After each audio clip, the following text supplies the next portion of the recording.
This attack has been officially declared as a terrorist incident, and the investigation is now being led by counter-terrorist police. As has been confirmed by CT policing, we believe that the identity of the offender has been established, but until we are certain of this fact, it is premature to set out this detail at this juncture. In addition, I can confirm that 2 other individuals have been arrested in connection with this incident, and urgent inquiries are ongoing. We can confirm that 2 members of our Jewish community have sadly died as a result of this attack. Following a rapid response, armed officers from Greater Manchester Police intercepted the offender, and he was fatally shot by officers within 7 minutes of the original call. 4 further people remain in hospital, having suffered a variety of serious injuries, and their treatment is ongoing, and our thoughts are with them and their families. Inquiries are moving at pace, and very visible and proactive policing activity is ongoing across Greater Manchester and beyond. Updates will be provided as soon as is practicable. Our priority is to keep the public safe. At this time, we know that a car was driven directly at members of the public outside the Heaton Park Hebrew Congregation Synagogue on Middleton Road, Constable, in Manchester. The driver of the car was seen then to attack people with a knife. He was wearing about his body a vest which had the appearance of an explosive device. There were a large number of worshippers attending the synagogue at the time of this attack, but thanks to the immediate bravery of security staff and the worshippers inside, as well as the fast response of the police, the attacker was prevented from gaining access. All those inside were safely contained until police were able to confirm that it was safe to leave the premises. Yom Kippur is a day where we see our Jewish community attending their places of worship, places where they and their families should feel entirely safe from harm. I want to share my gratitude to all of those members of the public who called the police as soon as they saw what was happening. This allowed the quick response from our officers, who were able to act swiftly and bravely to bring this horrendous attack to an end. I also want to thank our partners from the other emergency services, local authorities, and the health service, who have provided their ongoing support to us throughout the day and will continue so to do over the coming days. I know that today's horrific events will have a significant impact on all of our communities, not only in Greater Manchester, but across our country. There will be lots of questions that people would like answers to, and quickly. But please understand that some of this will take time. What I can say is that the highly visible response to these dreadful incidents will be sustained as we work to understand the full circumstances of what has happened.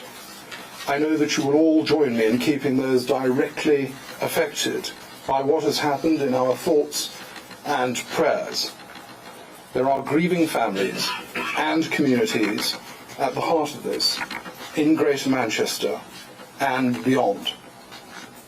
I would therefore ask that people refrain from sharing disturbing and insensitive content online. If you have information, then share it with the police.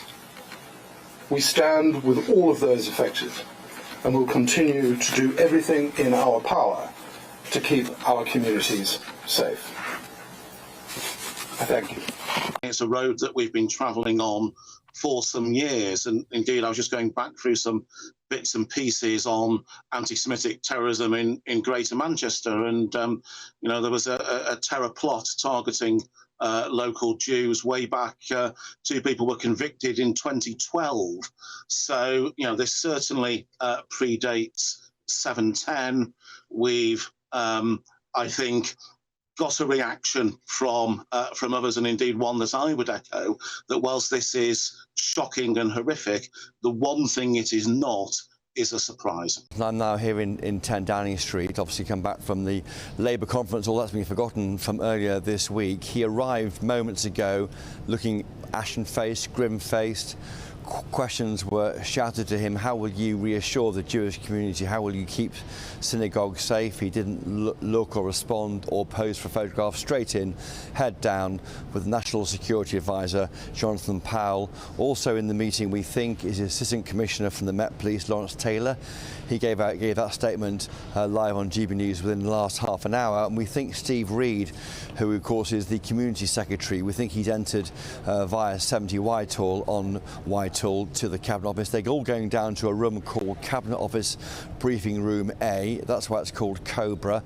That meeting's scheduled to start within a few minutes, and then after that we'll get some form of briefing from the Prime Minister, some form of statement. And I wonder whether they may want to do something on camera to reassure Jewish communities and people in synagogues that they are safe, they are being looked after by the government. And that's why we heard from the tarmac at Copenhagen Airport from the Prime Minister, him saying there that additional police assets are being deployed to synagogues across the country, and we'll do everything to keep our Jewish community safe. And it's that commitment, everything to keep them safe, I think, which many people in that Jewish community need to hear from that Prime Minister, probably on camera. Synagogues should be a place where people feel safe, and you just shook your head. You don't believe that's the case anymore, do you? Absolutely not. I mean, for all of my life, we have dealt with an extreme level of security in synagogues, whether in the United States or in Europe, throughout Europe, especially now, even in the state of Israel. These have been a target of specifically Islamist terrorism, and I think this is something that hasn't been adequately dealt with. And I do agree with the assessment in regards to, not necessarily releasing the name, not only because there are 3 different addresses, as Peter mentioned, but even further than that, if this is something that's being orchestrated at a greater level, they obviously have to investigate that, and revealing all your cards is never a good idea. I would expect to see similar behavior from any Israeli security forces in a similar situation, so we do have to wait and see what's going to happen with that. But in regards to feeling safe, of course we don't feel safe. Of course we don't feel safe. Of course the Jewish community doesn't feel safe. They've been screaming from the rooftops about this for years. And it's because of incidents like this, and it's because of how they've been handled in the past. I hope that it's different this time. I hope that they're able to deal with this in a more adequate way. But of course, there's no sense of safety on the ground, as a Jewish individual here in the UK. I can't even go on the subway here wearing this necklace of the state of Israel, my country, because I'm going to be harassed by other people or potentially attacked, which, by the way, happened just a few days ago here in the UK. Just someone overhearing a conversation where the word Israel was mentioned, and I immediately got a response saying, "Oh, are you Israeli?" So this is an unacceptable phenomenon that's happening. The level of hatred that's been tolerated must be dealt with beyond the security situation, because it impacts the security situation.